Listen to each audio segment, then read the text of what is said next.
Listen to them. Children of the night. What music they make. Listen, Wilbur. I know there's no such a person as Dracula. You know there's no such a person as Dracula. But does Dracula know it? Oh, it's alive! It's alive! It's alive! It's alive!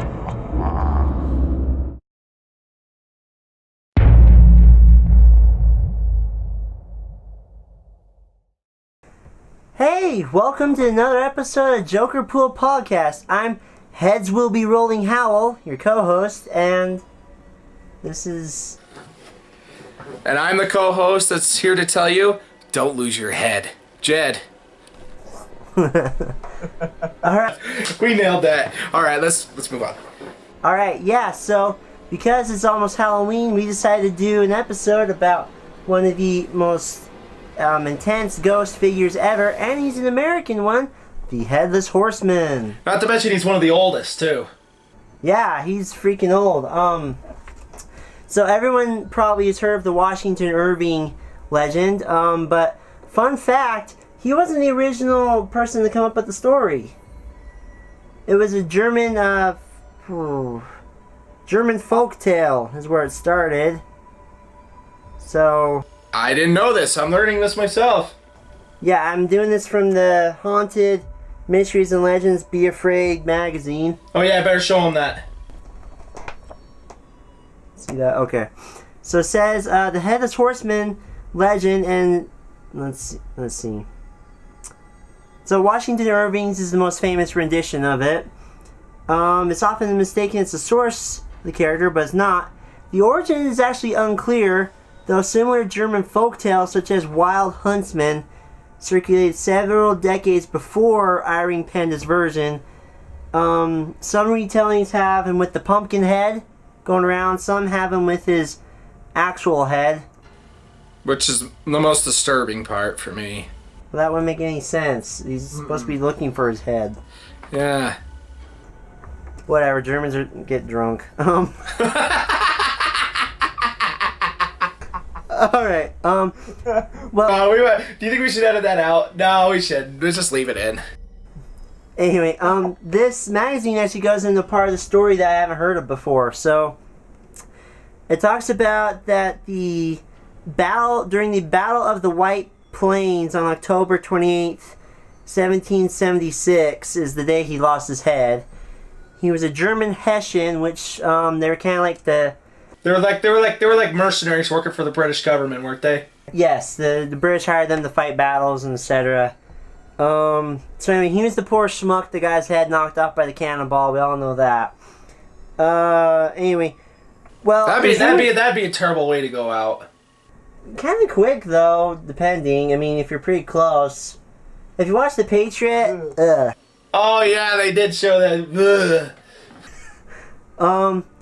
It was rumored that he and his horse were buried in an unmarked grave away from a Dutch church. And one night there was an old Dutchman, not to be confused with the Flying Dutchman, but anyway, the Dutchman guy was walking home and he saw fingers crawling out of the ground, and out came the body of the Hessian, and he started looking for his head.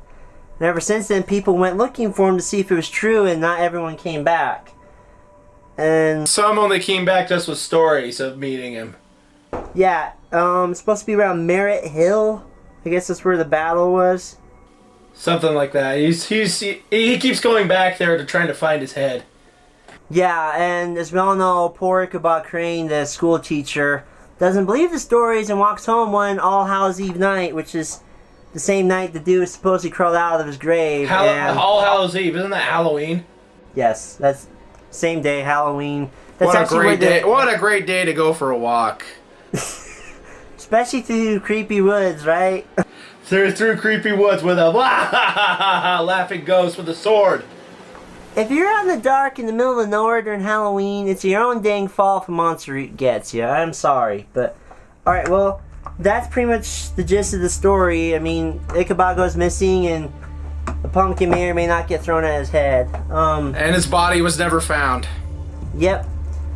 Jed, so correct me if I'm wrong, but the Headless Horseman has been in a boatload of media, right? A lot of movies, a lot a lot of different movies. One, and on the Sleepy Hollow TV show, which I don't think is on anymore.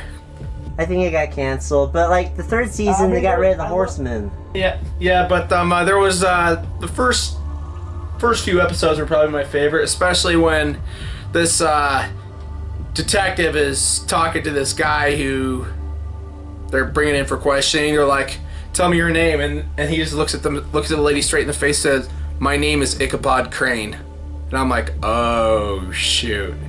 And the best part is when the cops encounter someone with an axe. It says, "Put your hands behind your..." Like their Famous faces. last words. Yeah, they're like I said, man, they just lowered their guys like, why would he put his hands behind his head? He has no head! Yeah, but he's been in a lot of movies, like the cartoon Disney version. That one I actually really enjoyed. I liked the Headless Horseman's laugh. I thought that was really classic. Good. And his horse and him are like when they hear the laugh. Oh yeah.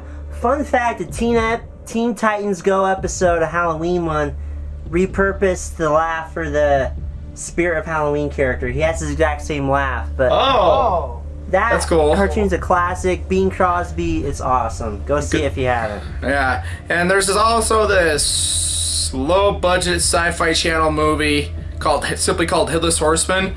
A little more different origin story for the Headless Horseman, but they almost keep like this almost the same factor. Like he can't cross the bridge, and that's actually what the kids do to weaken him to the point where they could destroy him.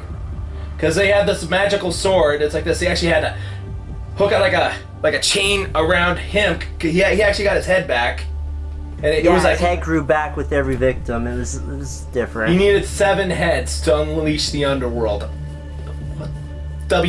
Which by the way, WTF? There's a better TV movie than that called The Hollow. It's about Ichabod's great grandson, and the Headless Horseman has a pumpkin head the whole time. It's freaking huge head. Yes, that was good. Scary. It was. Yeah, they actually had to hook a chain around him and try to pull him across the bridge, and it starts to weaken him to the point where they could slay him with the magical sword they had. They actually stab him through the heart and then cut his head off again! Yeah, man, he's just not having a good day, this guy. Yeah, in The Hollow, he does kind of a Simba from the Lion King move and flips him onto the bridge, and he just like go in the flames and blows up. Yeah. Oh, man. Well. Yeah. But one of the best versions is the Sleepy Hollow film by Tim Burton. The one with Johnny Depp? Yes. That one was good. That one was good. But it's kind of weird how they gave the Headless Horseman sharp teeth. Yeah, but fun fact, Ray Park, who plays Darth Maul in the Star Wars films, is the Headless Horseman for the sword fights. For part of it, there's 2 stuntsmen. There's a horse riding guy. I don't know who he was. But Ray Park was the sword fighting dude. Okay, that would explain a lot. Okay. Yeah, so that's really cool. Go check it out if you haven't seen it. There is a lot of blood in it, but they turn it into a murder mystery sort of a thing, which is a really nice twist. I didn't see the ending coming. No, I didn't either. So yeah. But yeah, I hope you've enjoyed this episode about one of Halloween's greatest legends, the Headless Horseman. Have a great Halloween, guys. This is your co-host, Dustin, and... I'm your co-host, Jed. We'll see you guys next time. Like, share, subscribe. Don't lose your head. HAHAHAHAAAA.